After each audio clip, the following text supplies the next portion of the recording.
一开始能扛，现在已经不行了。对罗恩的声音、面貌、图像都出现了生理性厌恶。接下来我会不断给他播放剪辑合成的片段，继续作为电击和其他生理疼痛，加强这种印象的真实感。他伪假装了？有各种仪器记录着生命体征了，体温、心跳、心率、血压都在其中，他装不了。嗯。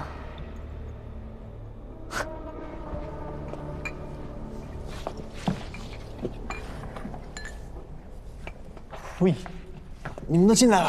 进来了。软口会不会就在这儿？找找啊！我的宝贝。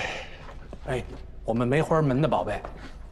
妈呀，这都是古物，你别你爱惜了，你还配你干什么？你别弄坏了。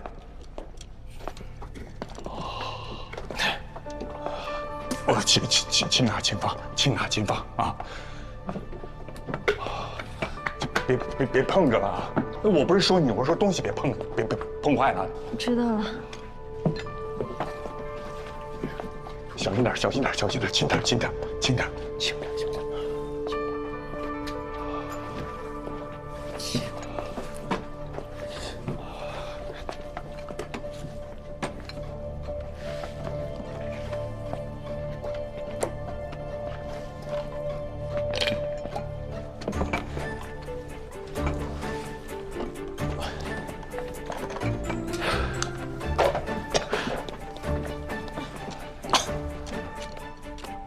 这上边写着：“大德先生收服新简于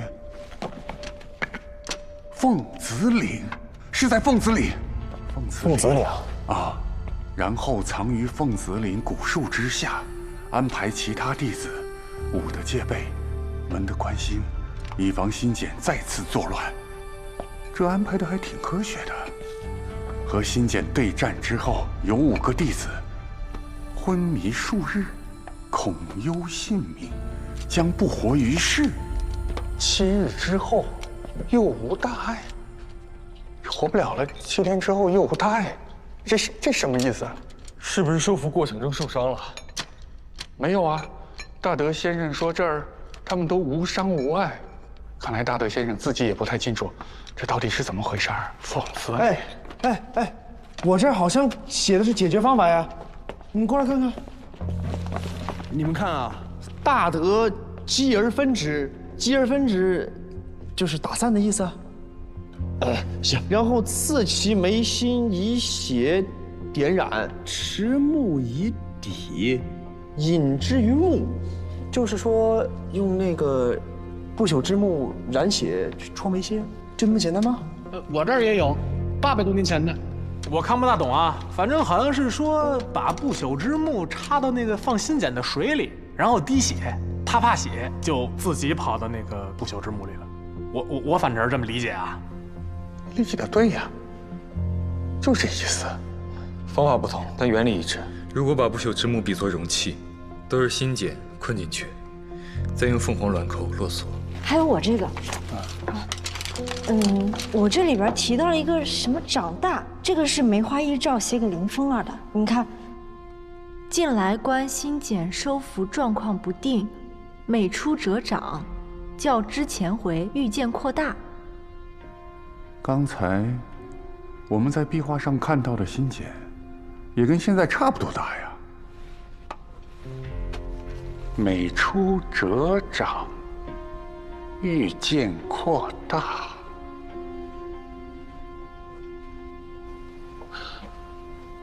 仙人来报，除了青木留守在酒吧，其他人等连同郑明山一起去了有雾镇。罗任他们昨天进山，郑明山并没有，而是在山口蹲点，所以我们人没有能够进去。那个地方就算进去了，我们的人也跟不上他们。那里的山路不好走。不过没关系，他们总会出来，给我继续盯着。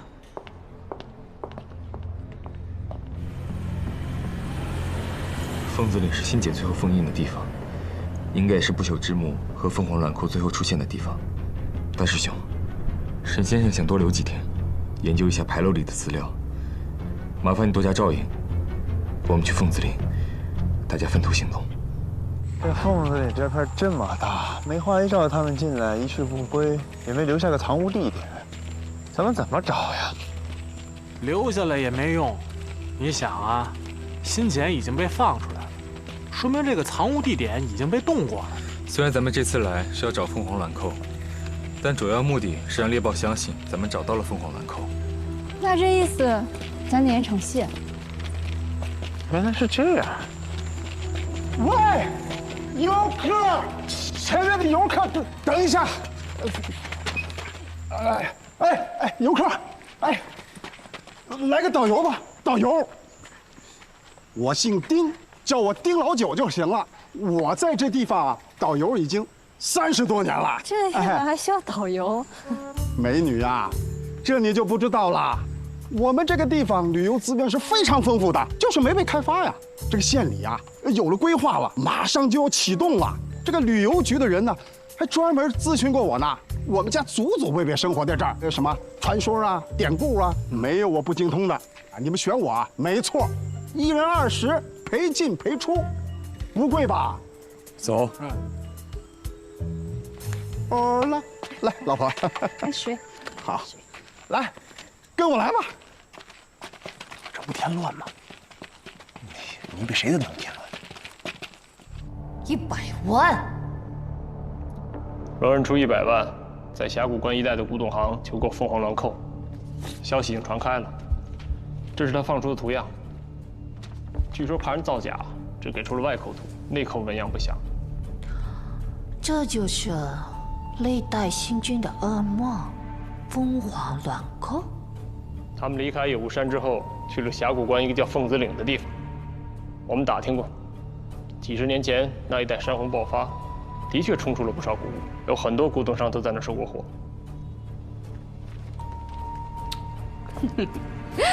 这个凤凰卵扣吗？我不知道，我没有见过凤凰卵扣。你也在有雾山里停留过，你去哪里了？一个山洞，我没有钥匙进不去。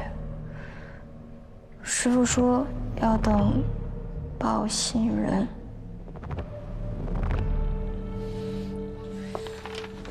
让那边的人给我盯住了，罗人，他非常不老实，不要让他在背后搞小动作。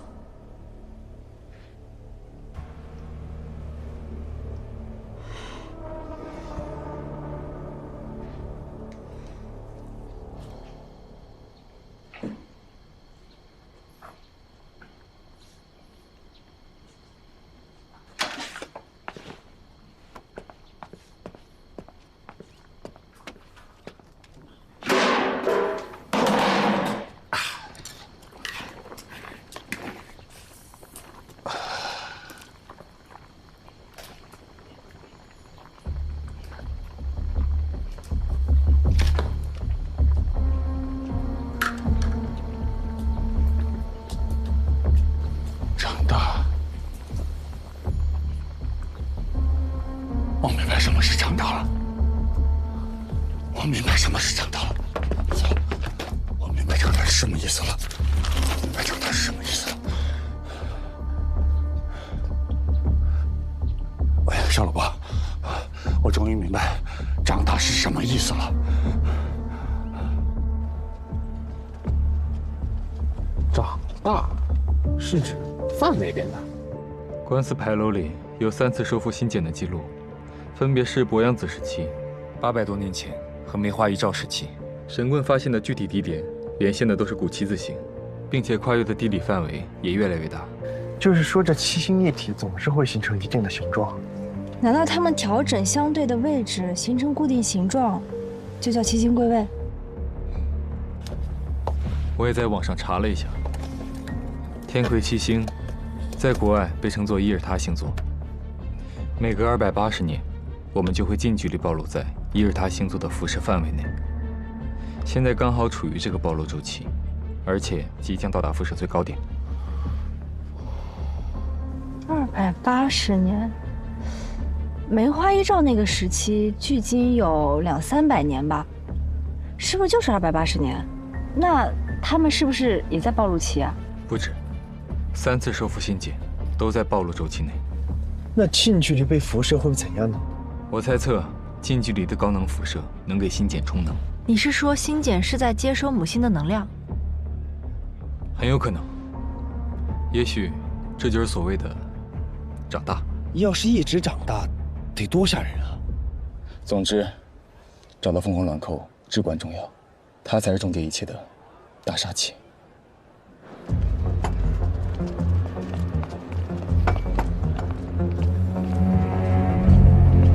看一下，老物件啊！老板，我们约了东西。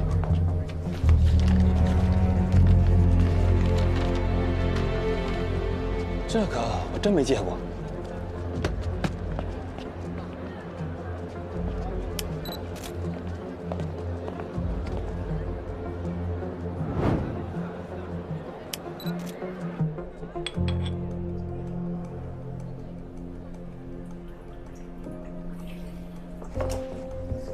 别走啊，老板，再看看，这个是咱山东好货呀。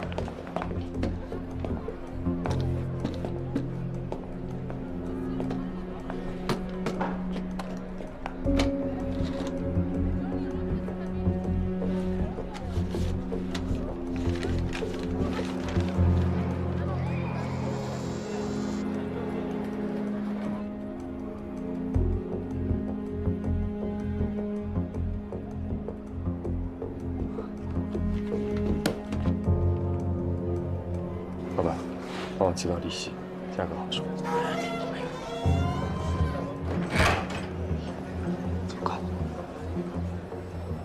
拿到凤凰卵扣了，恭喜你！你看，你不是办不到，等你到了，我招待你吃顿好的。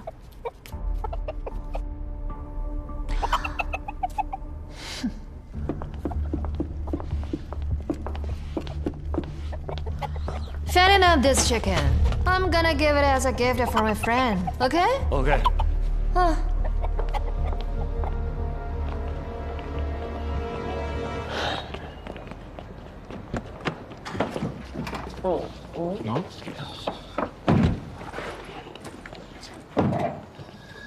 大师兄已经到黑沙了，清明今天过去，我得尽快出发。车子帮我开个利息吧。把咱们仨的机票一块买了呗。哎，论亲疏，我既拜了师门，我亲师傅出事，我能不管吗？论资历，13000认识穆代的时间可比你长。红杉，陆毅他反驳不了的。我和穆代可是睡过同一张床的，不比你差哦，我一定得去的。主要黑沙很危险，那再危险，能有比被老鸨赶、被活埋还危险？咱们速去速回。对呀，我们知道危险，但是为了穆代，我们必须去。不行。关键是，去黑沙需要国际通行证，你们来不及的。哎呀，挺复杂啊，这事儿。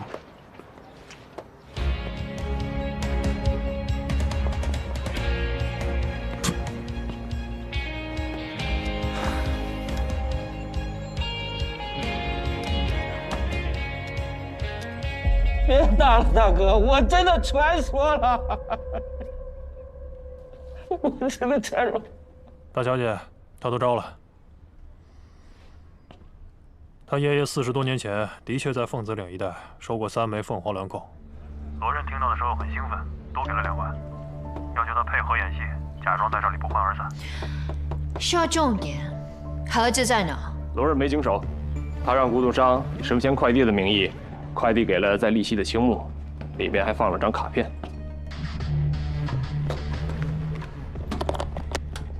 这东西很重要，一定要安全送达。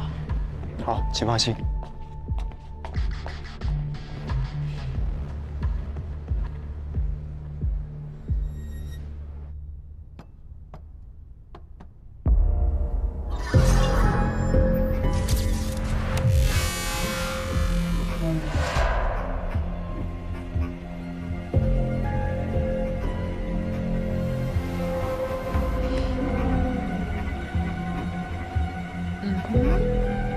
大小姐，青木已经到了黑沙，就住在城边的一个小旅馆里，随身携带着一个大包。Nice。OK。Good。在路上杀了他，然后把东西给我带回来。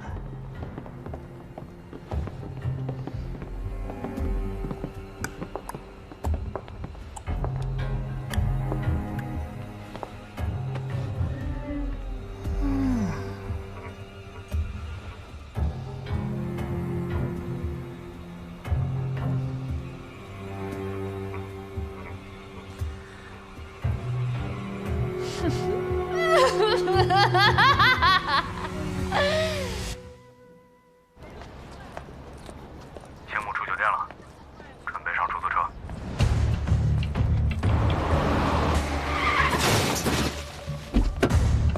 怎么开车的？怎么回事啊？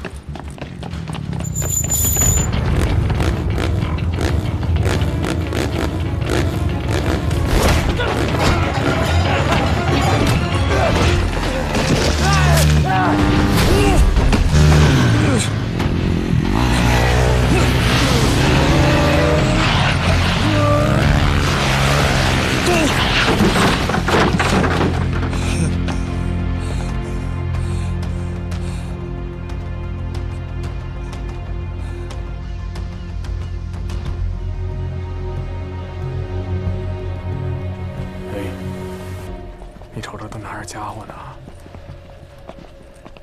我来这儿看了不少纪录片，乱得很，加小心。蹲下！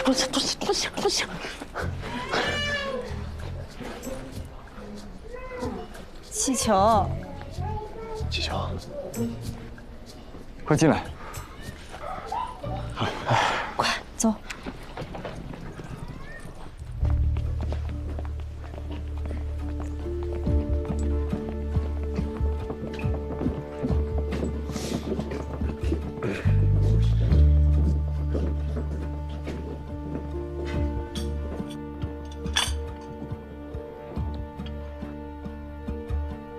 不愣着干什么呢？这个地方我们都包圆了，有吃有喝的，抓紧时间。我都检查过了，没有录像设备，啊。有这么严重啊？不是说让你做做样子吗？擦破点皮而已。如果演戏不投入，怎么让观众入戏呢？吃点东西吧。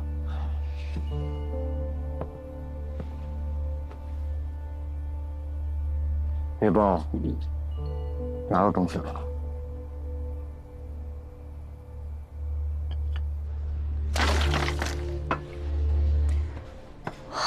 Fake。假货。难道这是拿来混淆视线的？罗任带在身边的才是真的。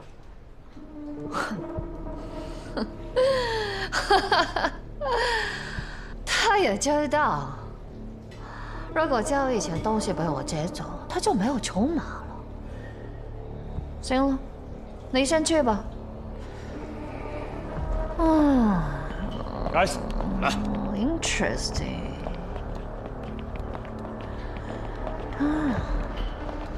都死到临头了，还在耍花样。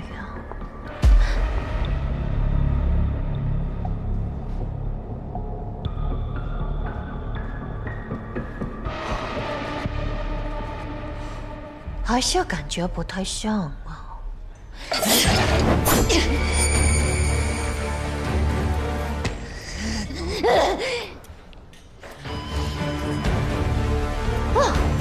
算了，受伤要休养，浪费时间，战斗力也会大打折扣，你说是不是？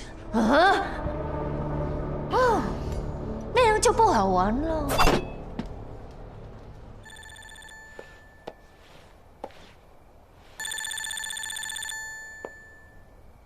欢迎来到黑沙群岛。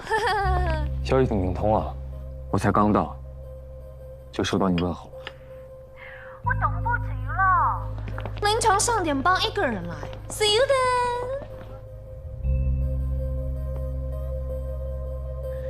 猎豹又名早失灵，正式交易。行，踏实了。就当小时候买一架，啊，那个足吃足喝的，养足精力，饱餐战饭，啊。来吧，都别拘着了，快吃。哎，吃完回来咱干。和我们家干就完了。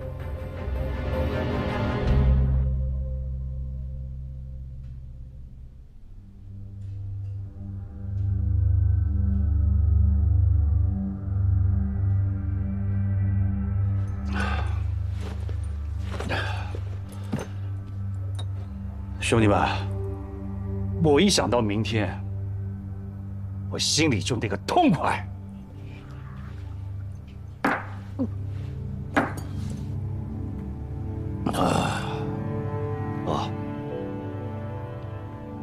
这酒啊，劲儿挺大，我不至于。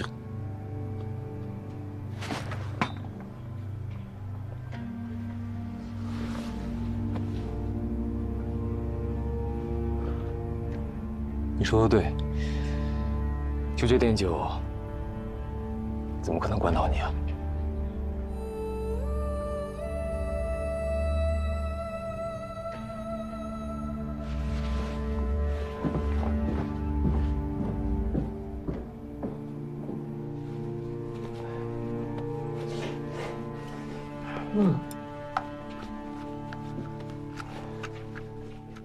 人是铁，饭是钢，遇钱不吃饿得慌。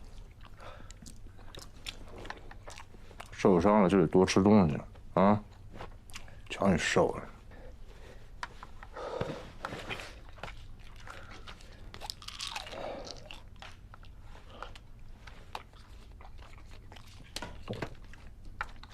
这种强效刺激机体神经药物以后少吃，对身体不好。最后一次了，一会儿我们里应外合，我找机会制造混乱，你趁机救走母带，不用管我。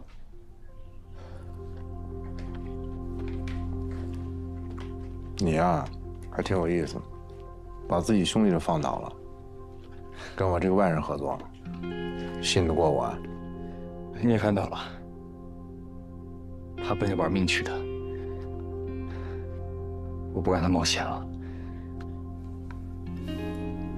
再说了，大师兄你也不是外人，你的小师妹，你的师傅，我怎么都绕不开你。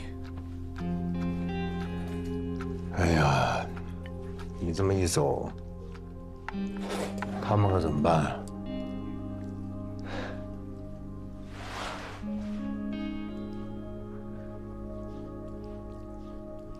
我几次和他们出生入死，他们都是好样的，是上天赐给我的好朋友。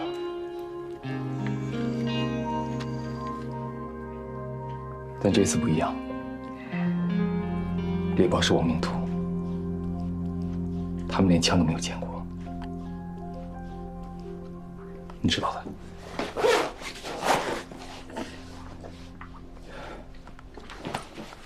走了。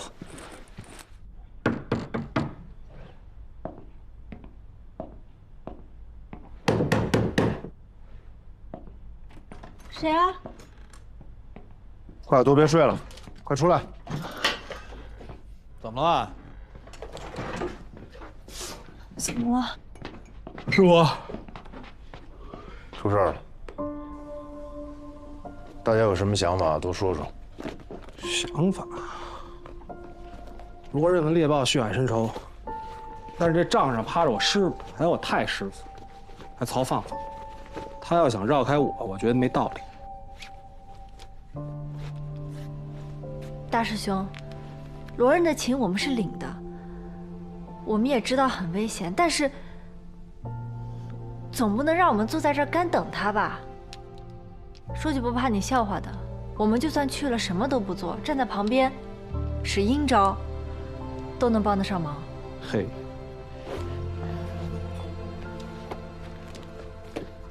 话都让你们俩说完了，我就说一句，虽然我是有些害怕，但这么远跑过来，也不是来旅游的。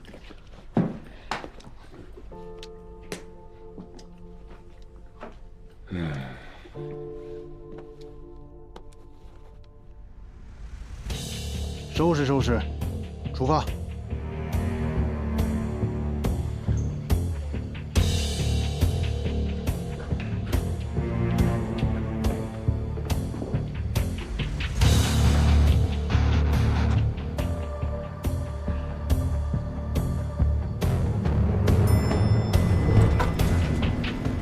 走。哎呦！哎，不是，哎，小心！我来。怎么办？要带他吗？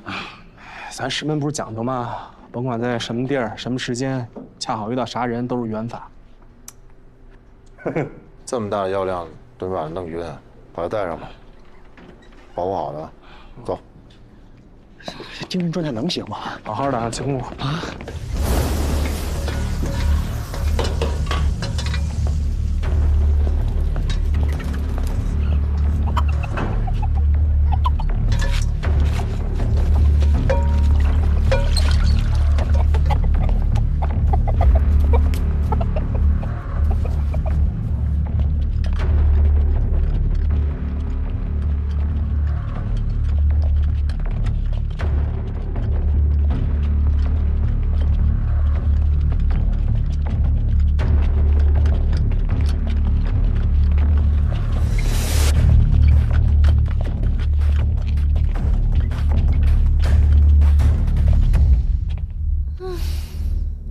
木代呢？我们从来都没有真正的好好较量过，对吗？很想跟我拼命，但是我很难想象你怎么跟我拼。你女朋友在我手里，这里有20个持枪护卫，而你只有1个人。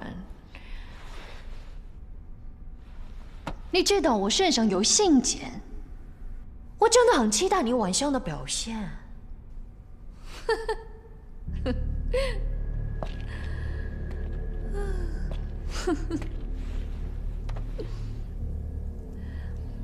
木代呢？东西呢？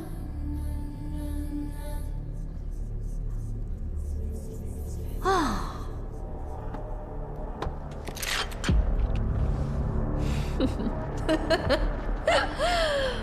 我劝你给我老实点，不然杀掉你，我照样能拿到。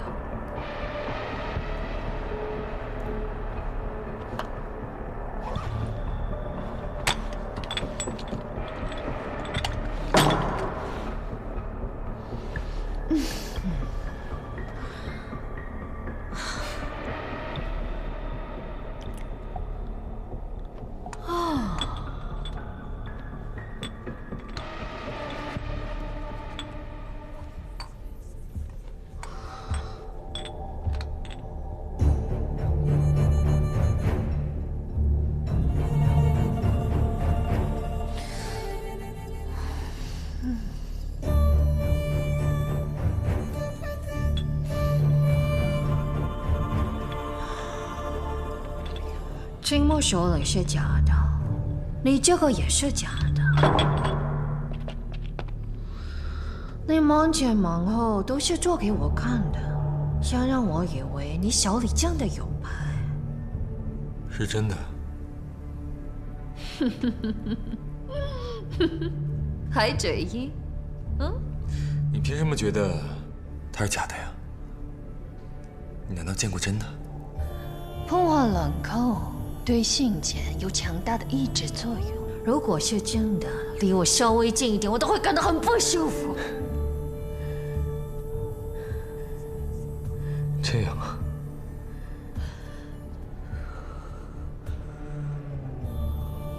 这就是真的。他已经在抑制你了，不过是慢性的、潜移默化的。不出1年，你就会被他致死。你竟然敢杀我！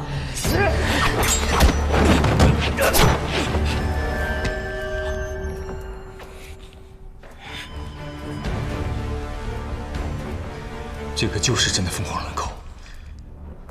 我按照你的要求把东西带来了，木袋呢？我要杀死他们特别容易，想要杀你也不能。你可以试一试。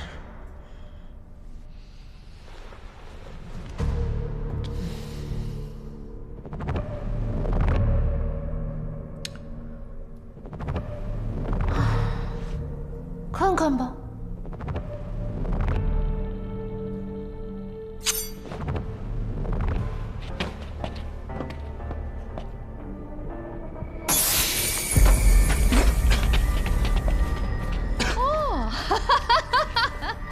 一点小惊喜，给你助助兴。唉，我给你机会，我们的仇总要解决。答应我，这里就没有人拦着你，你就可以活下去，然后小女友也还你。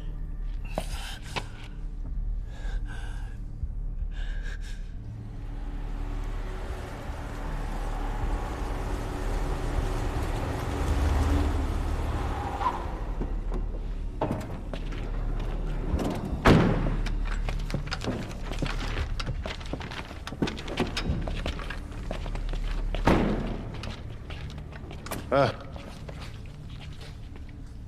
拿过来。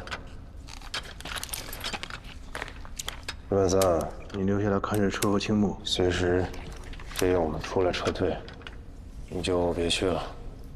这边虽然是后门，但是他们的人也随时会进出，所以注意安全。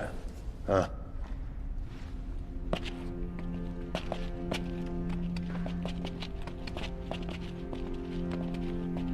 哎，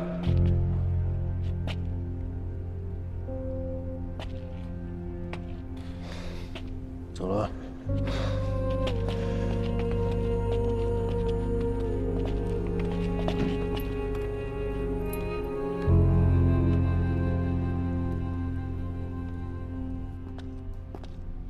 呵呵，杀了他。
李宝的近身功夫居然这么好。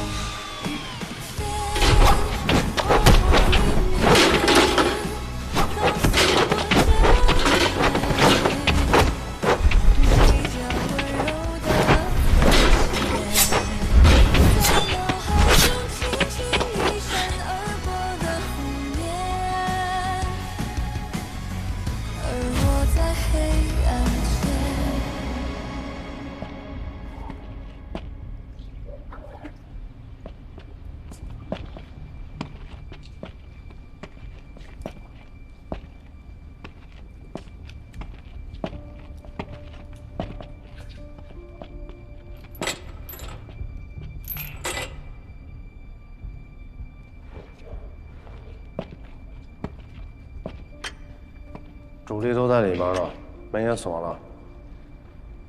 看来啊，只有上面那个气窗可以进去。我看了一眼，挺封闭的。你俩在门口等我一下，记着点，拿着。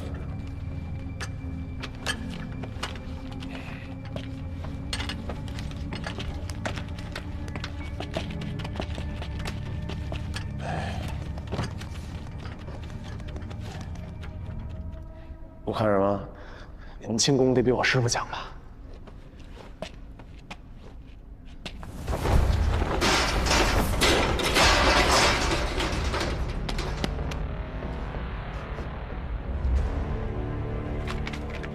这地方还有人做饭。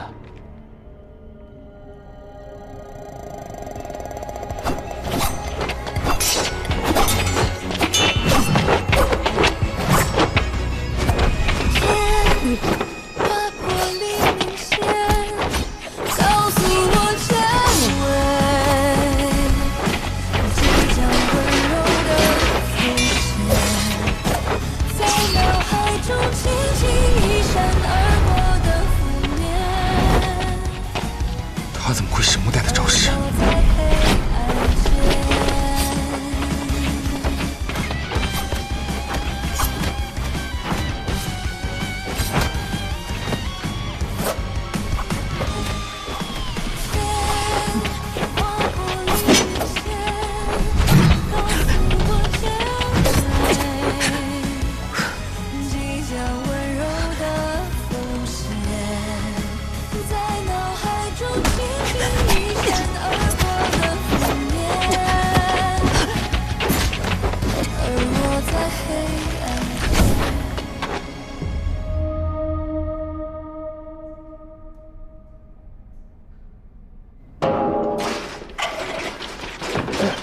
怎么样？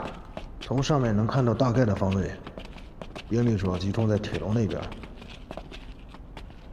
会开锁吗？我会。你现在任务就全力开锁。怕死吗？怕，不怕。没事，我在上面系了绳子，待会儿呢，你顺着绳子爬上去，用舌头倒进去，冲他们开枪。你呢，主要任务就是吸引他们注意力，我跟小曹呢才能有机会攻进去，抓紧。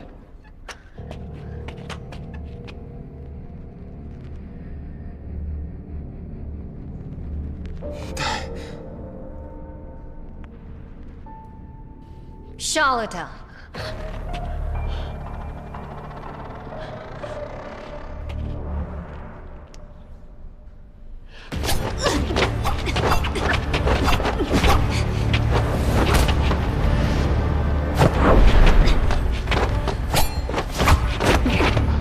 我的，谢谢。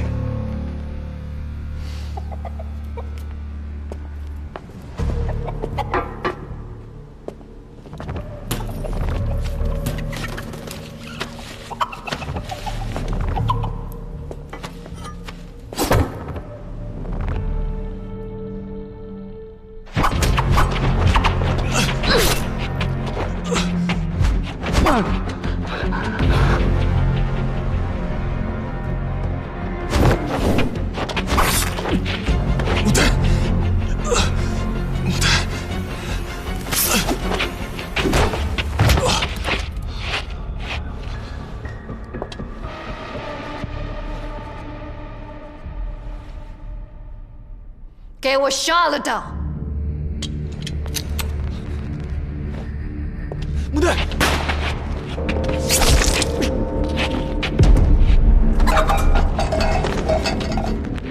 快一点儿！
这个是吹手哨，穿透力极强，以后遇到危险的时候就可以吹它。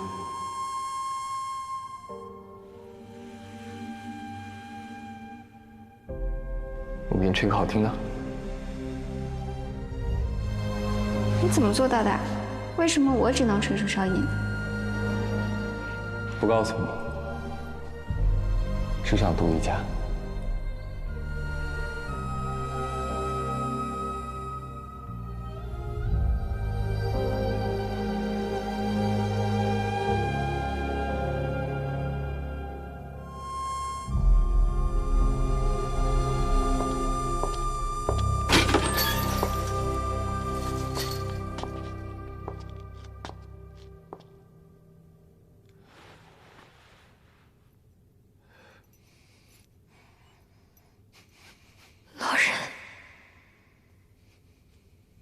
龙，结束了。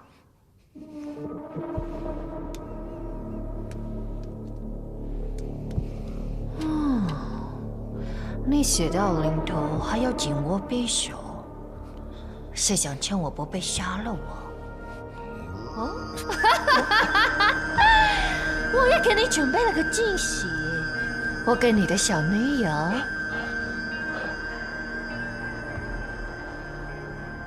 为了颗微型炸弹，龙，你就要死了。我为你准备了一场精美绝伦的梨花盛宴，期待吗？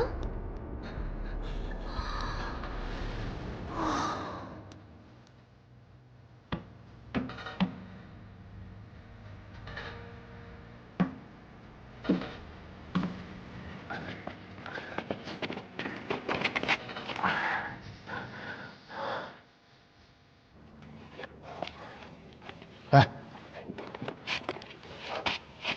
就这了，走啊！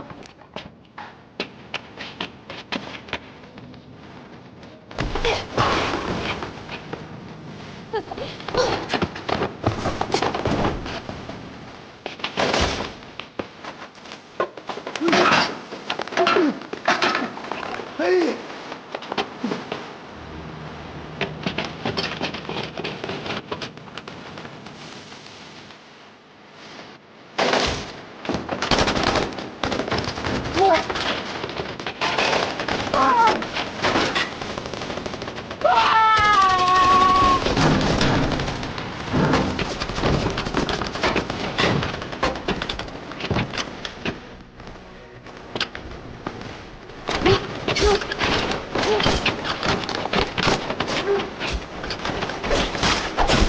金某，金某，快醒醒！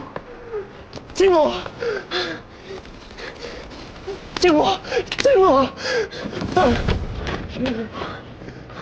金某，他们里面打起来了，是怎么办？打起来了，打起来了，哪里打起来了？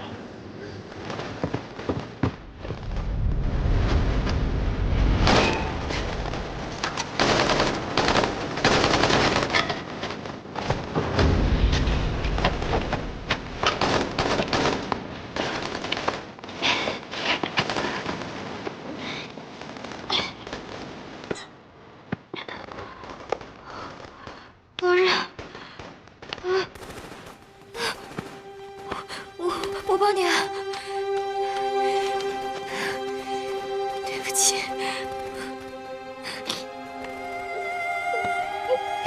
对不起，对不起。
同山，你按着。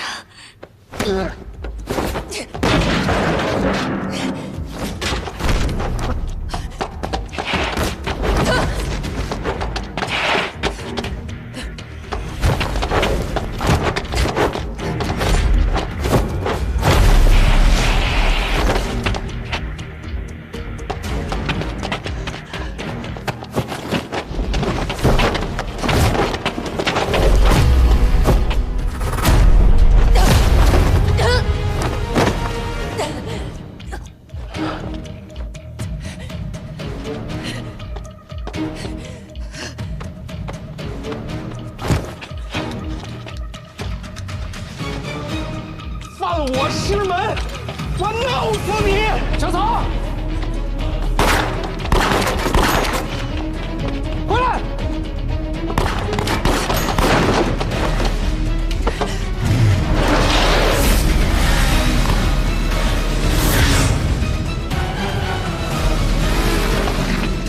对不起，我没打着，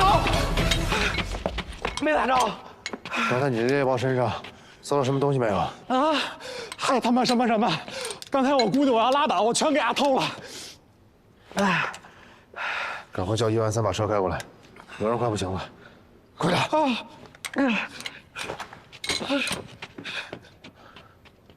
听见没？里边枪战。哪有枪战？就这地方。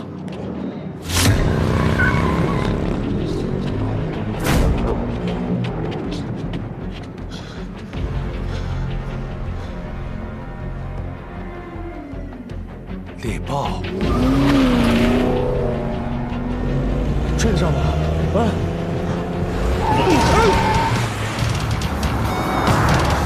走错了，秋木。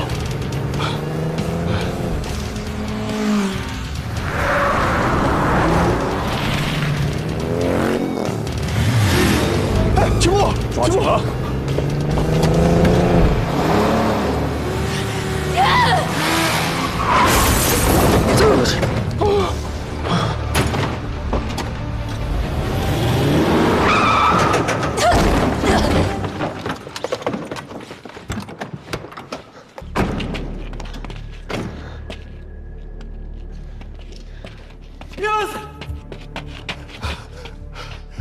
他妈车呢？那孙子上哪儿了？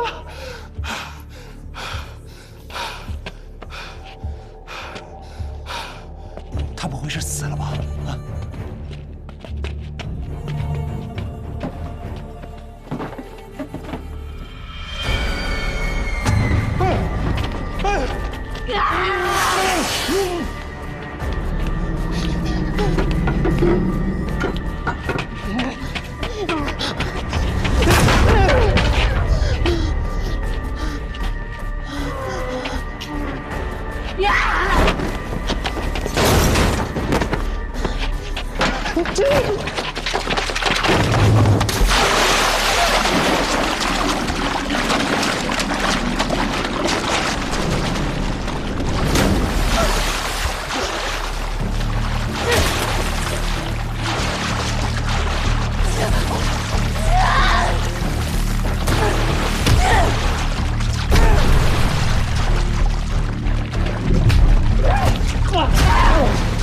野豹！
们都平安回国了，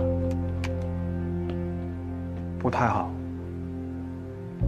大夫说，醒的可能师伯还要在黑沙处理善后工作，会尽快回来的。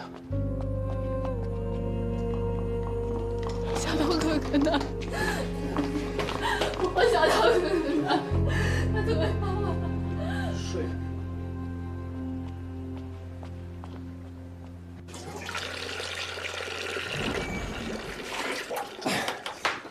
啊，小心。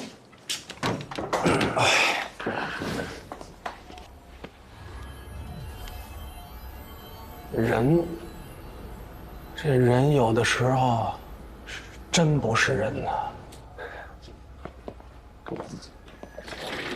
二叔，那凤凰软扣那找怎么样？不怎么样，有消息的我都让他们先发图片和视频给我。凤凰颜色软扣看了好几十个了，都不是。不过这个路子是对的。小萝卜还没醒啊？没有。怎么一个个的都躺下了？我得想想办法。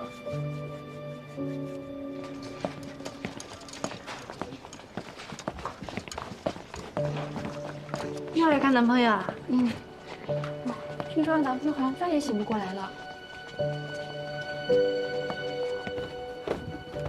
哎，红婶，不是我这个球放哪儿啊？你这个球不能放这儿，得放低一点。这不是个爱心吗？啊，对，中间是不是多了点？这边再高点，再高点。左边提一点是吧？好，轻点看看啊！哇，没吃。木代来了，快来，这是什么？给你看看东西。罗刃，快点醒了！木代很想你，我们都好想你。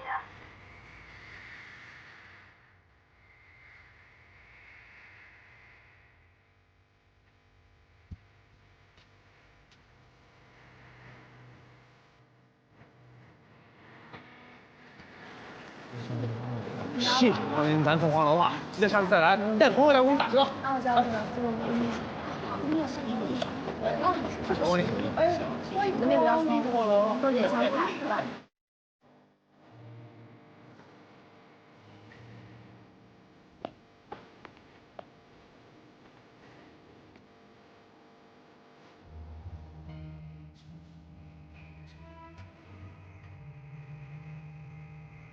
木代，如果罗刃永远也醒不过来了，你要一直等他吗？等，当然得等了。我在等一个很值得我等的人，我每天都充满希望的，希望他醒过来。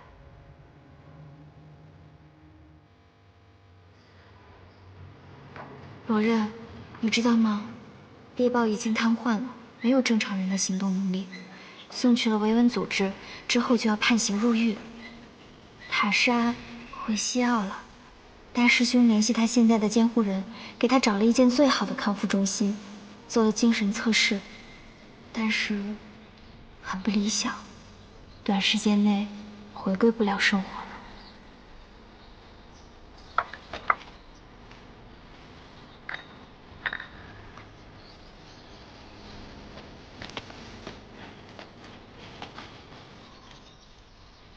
跪。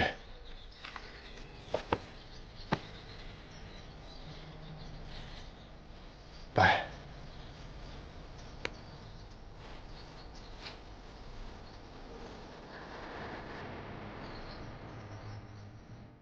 别忘了买大白菜、排骨、土豆啊！有上好的黄酒，别给我带两瓶了。知道了，知道了。看来还是咱们红沙干活靠谱啊。那是，我可不白干啊！你工资得准时给我发，我可是一个要还债。放心吧啊。陆小刀，陆小刀，我都睡了1个月了，还要睡什么时候啊？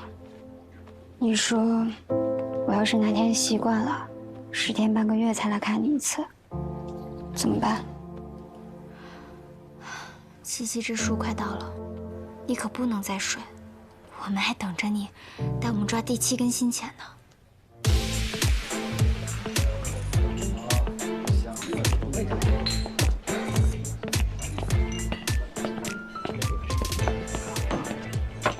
那边桌子。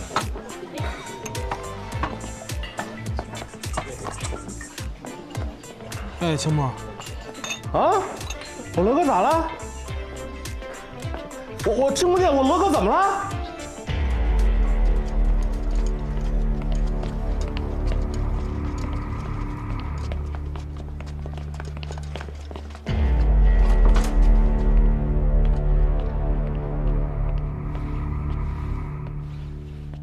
老任，你不用担心，前面醒过一次了，问我你安不安全，我是所有人都安全。医生说，这是一个好的征兆。家属不用担心。既然罗仁已经没事了，我也买了机票，准备明天回家。你要回去了？喂，季子，你还好吗？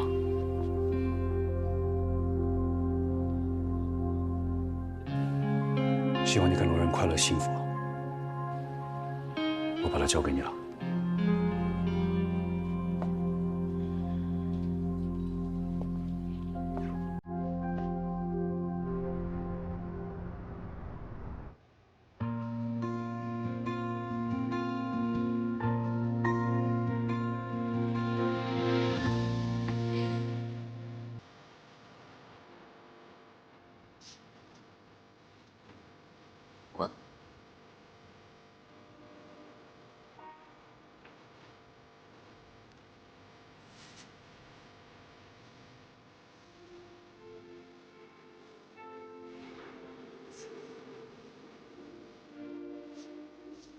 小刀，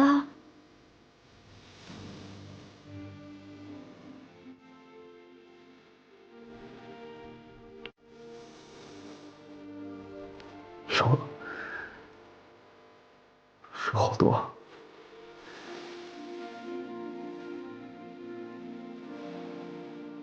入睡多久了？1个多月了。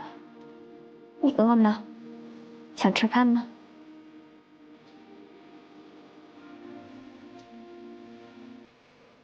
当时我是不是伤到你了？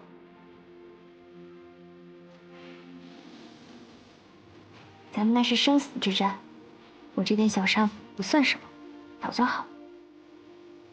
别担心。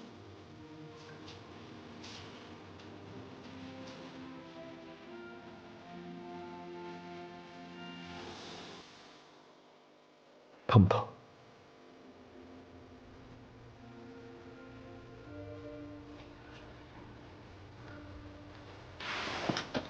没事。对不起，这一次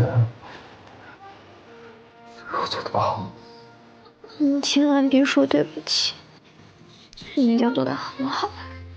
这一路都是你领着我们，照顾我们。这一次换我们照顾你，你也别难过。现在好了，所有人都过关，所有人都平安，不是挺好的吗？嗯，对吧？这么听我说话费什么？要不我们之后聊也没关系的。不费事。你带。嗯？当时我们在笼子里斗得你死我活，你是怎么清醒的？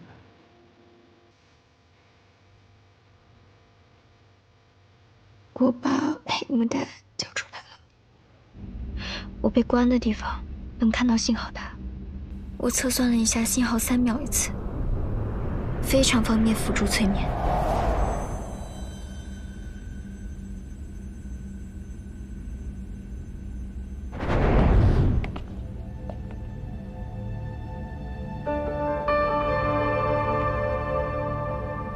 猎豹想给我们洗脑，把我们炮制成另一个塔莎，用来对付罗仁，不能让他得逞。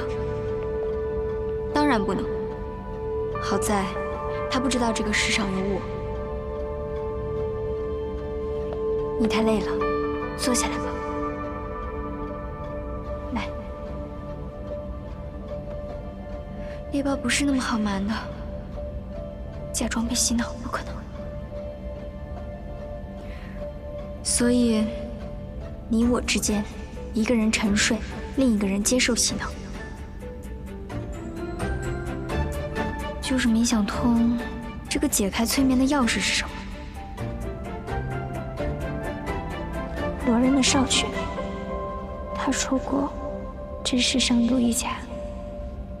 那听到少句之后，沉睡者醒来，另一个被洗脑的就不能留了，必须自我了断，以绝后患。为什么？你什么都知道？ 我就是你啊！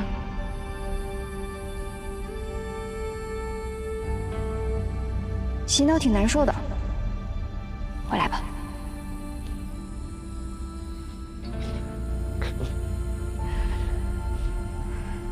别哭，想哭啊！这世界风急雨大的，我的存在本来就是为了保护我们。告诉你啊，我会像师傅一样，痛痛快快的打这最后一仗。 就是可惜了，看不到你再上场了。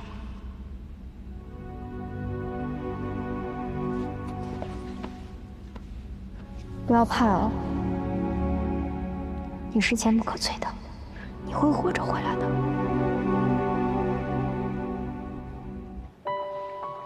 我晓得。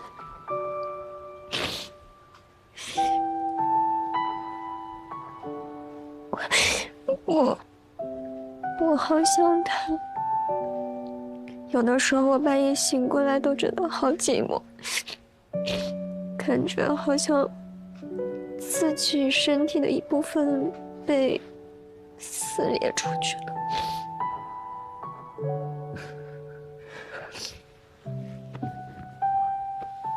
是么的。大家说，成长就是旧我不断撕裂。 新我不断铸成，可我不这么觉得。我觉得成长是旧我不断拥抱新的我，他们相知相融。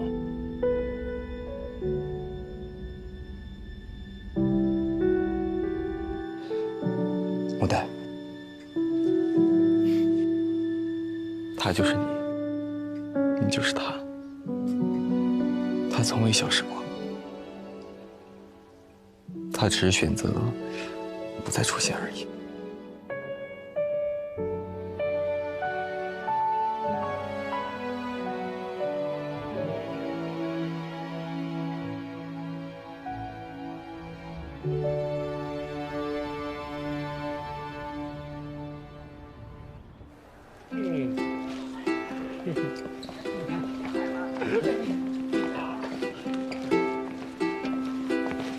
看我们放精神不精神？我再给你瞅一更精神的。哎，醒了！哎呀，只拍你。哎呀，太好了，太好了！眼睛比我都大呢。哎呀，干嘛？对，没事吧？别压坏了。没事。哎呀，欢歌笑语的，你们，你们多吃点好吃的啊！你争取早日恢复那个生龙活虎的样子啊！恭喜！好的，谢谢关叔，我们挂了。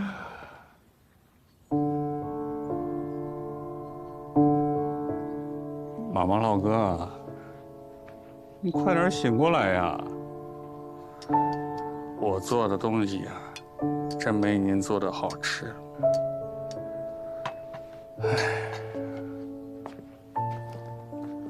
来，你按摩一下。哎呦，哎呀，争口气呀！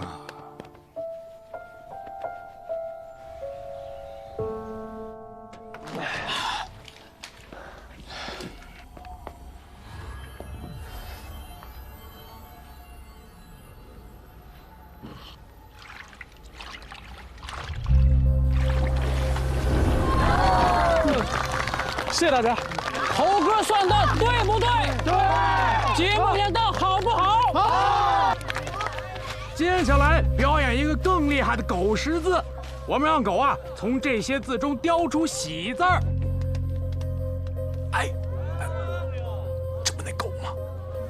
哎，好嘞，看看啊，他雕的是喜字儿。接下来再让他雕个发字儿。又一张，看一下，哎，发，祝各位发发发。好。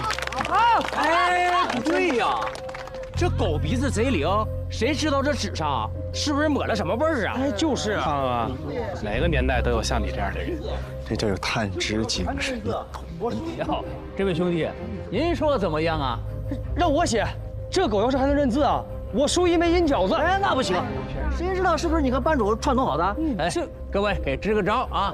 要我说，咱龙镇私塾的魏老夫子写，那才公平。哎，有道理啊。魏老夫子的千金魏大小姐就在这儿，魏小姐，她也能识文断字，她写也是一样。哎，是啊，这个是私塾里那个。啊。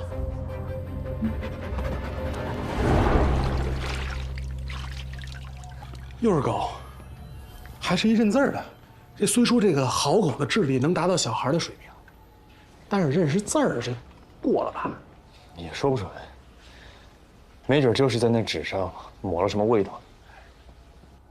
截止目前得到的信息，故事版图大概完整，咱们捋一遍。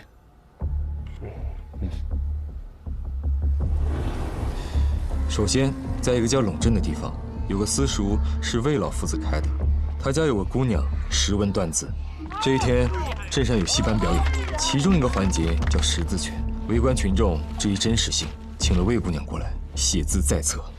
识字拳出现在私塾，魏姑娘定时喂养它，由此推测，很可能是在戏班表演之后，魏姑娘收养了这条狗。再然后，魏姑娘出嫁了。我推测这狗依恋主人，自己就找过去了。狗好养活，夫家也就收留了。水影里男女拥抱，应该是小两口的日常吧。那条狗在暗影里窥视，也许是它太过依恋女主人，因而对男主人有了愤恨。再然后，就是一场无情的大火，魏姑娘和她老公都命丧火海了。我去，不能是狗放的火吧？狗放火夸张了点吧？不过主家遭灾，这条狗确实无动于衷。那如果狗身上有心茧，会放火就很正常的呀。我觉得它身上没有。还记得第一幅水影吗？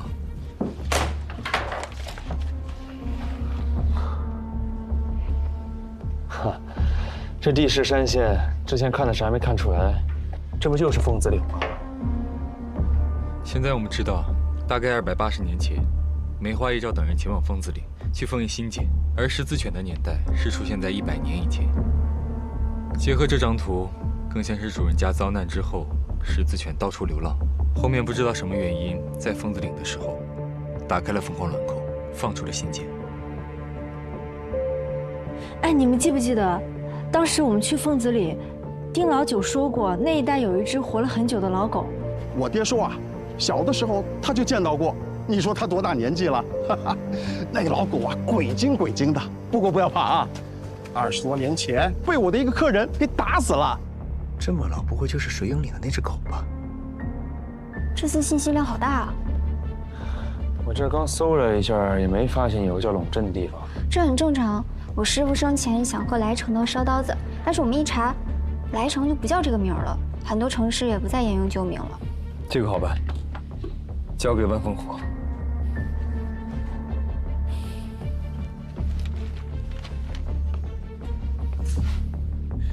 我明白了，水影是要告诉我们，这一轮新茧是怎么逃脱的。他们入世后想继续之前的图谋，我不会让他们得逞。新茧的颜色越来越淡，7期之数要到了。第7根，按照位置推测，在峡谷关一带，但具体在哪儿呢？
万丰府发来消息，这一带就是过去陇镇所在位置。通县。旁边就凤子岭。看来这凤子岭是关键。不过这片区域这么大，咱们怎么找啊？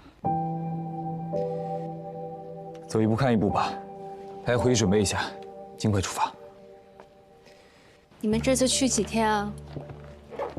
顺利的话7、8天吧。那还好，不用带太多东西。对呀。也不知道你们搞什么。这一次啊，别像上一次一样啊，红姨经不起你下。知道啦，放心吧。我这次回来呀，我就在酒吧里好好陪你，哪儿都去。真的假的？当然是真的了。哎呀，好是好啊，但是呢，像你们这种年轻人啊，应该多出去见见世面。在外面要注意身体，注意安全。知道了。好了，东西收拾完了，明天要早起呢，早点休息。好，红姨走了。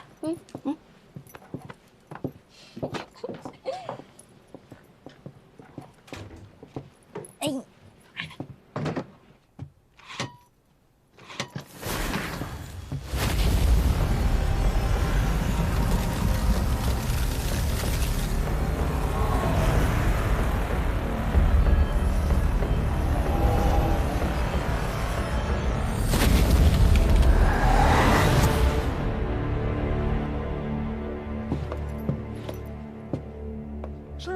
师傅，我没有看到幻象了。我记得我当时就想打开窗透个气儿，然后我打开窗户之后，眼前就是一片绿油油的，就跟那原始森林一样。树，对，树很多树，对，中间是个空地，空地上有个怪树，啊，就是像咱们去植物园看的那种千八百岁的老树似的。躯干是歪的，歪的。是有一个树瘤吧？不是，这欣姐怎么还挑人呢？我从头到尾，我也是5人小队里的一员，她为什么没有让我看见过？哎呦，这就赖不得别人了。你开局打团就本来后期缺发育也很正常。谁缺发育？谁？去给大伙倒点水去，来。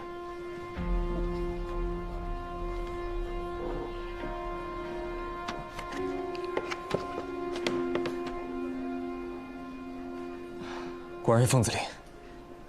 我记得宽寺牌楼的古籍中有记载，大德和梅花一照都是前往凤子岭，必兴建于出始之地。或许我们看到的就是这个地方。出始之地？那这一次真的要迎来终极之战了吧？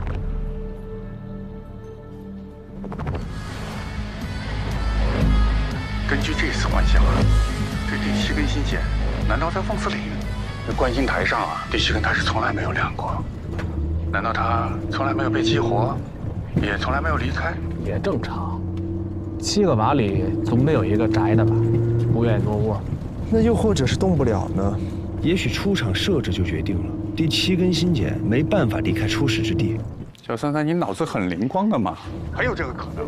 我觉得可能啊，因为小77啊，他还没有来得及长大，那就被我们给锁住了。棍叔，咱们对心简就别叫昵称了，好不好？我觉得也不能太乐观，说不定这个小七藏着阴招呢。无所谓，邪不压正，大家对自己要有信心啊！我最近收到了这个卵扣的消息是越来越多，我的直觉找到卵扣那是指日可待。医生也说了，妈妈的病情在往好的方向发展，一切都是好的，势不可挡。哎，对，就是这股劲儿，要往好的方面想嘛。我就相信我们这次一定能够击倒成功。不过有一个问题你说，那如果老树是在疯子岭的方圆好几百里，这么大，怎么找？好办，那树长得那么奇特，而且得有上千岁了吧？那住在附近的老人肯定知道这个人我刚好认识一个。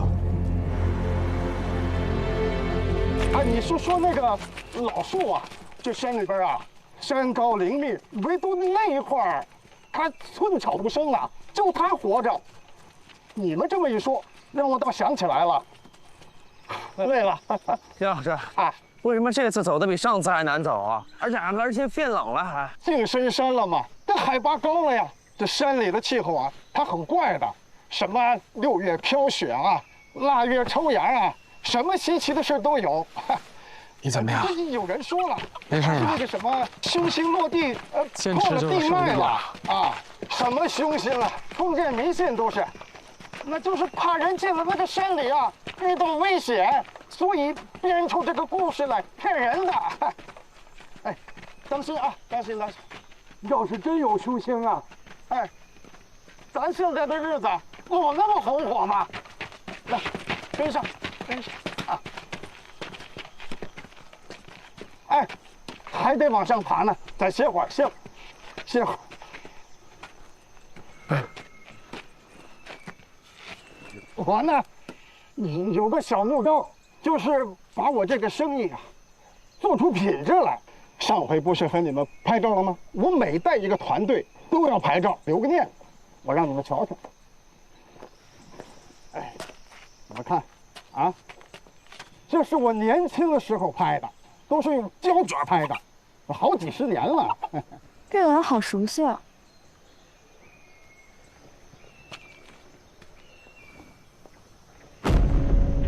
丁叔啊，这个人你有印象吗？有啊，他就是那个打死老狗的我的那个客人呢。他叫那个什么张光华。张光华，就这个名字，你们熟悉呀？啊？你们这个熟人呐，他得感谢我呀。怎么说？当年啊，油水少，结不到婚，所以他把那个老狗啊打死了，想炖了它，给自己加油。可是我拦住了，因为那个狗啊太奇怪了。啊？怎么怪啊？怎么怪？它那身上啊，好多地方它没毛。它不是自然脱落的那种，像是用那个胶带把它粘上去，然后那么一撕，连毛给拔下来的。它那个胶带状的条有几个？有3条、4条，它是那么交错搭着的，没细数。丁叔啊，咱们出发吧。行，咱们翻过去就到了啊。走。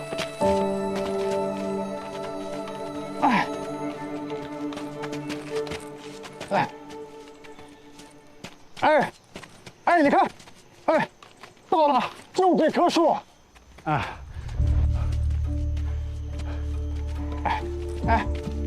丁叔，好，谢谢你。哎呦，谢谢啊！你们在里边别待的时间太长了，这山岭啊，天气变化快，这说冷就冷啊。你们一定注意安全啊，千万当心啊！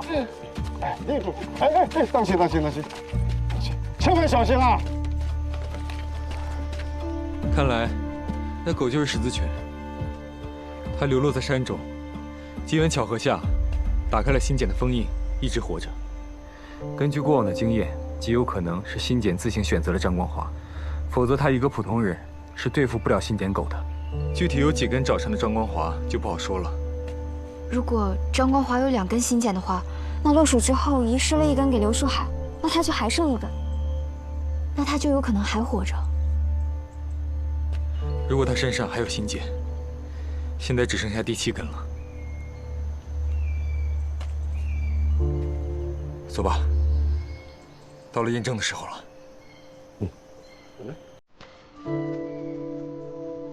走。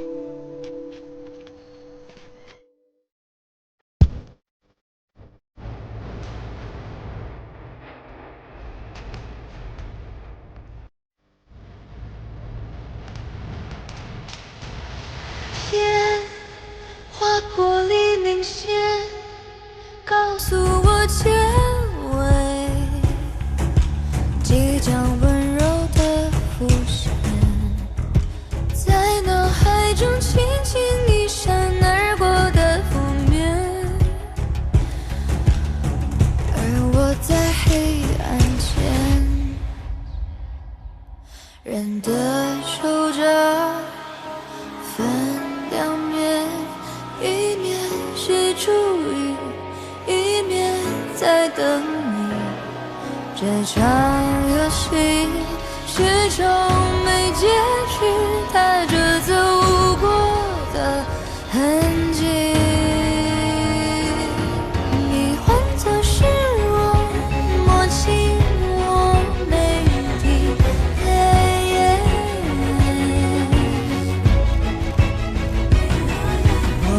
想是你，感受你每一个呼吸，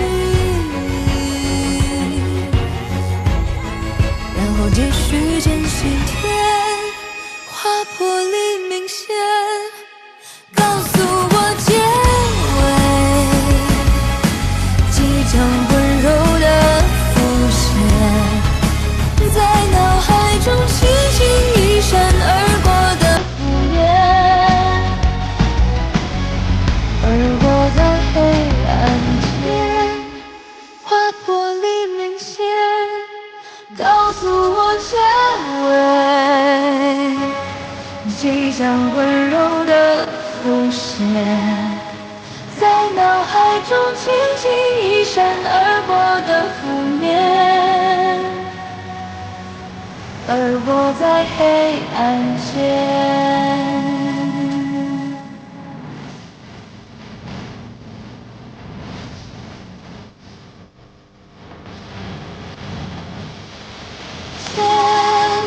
划破黎明线，告诉我结尾，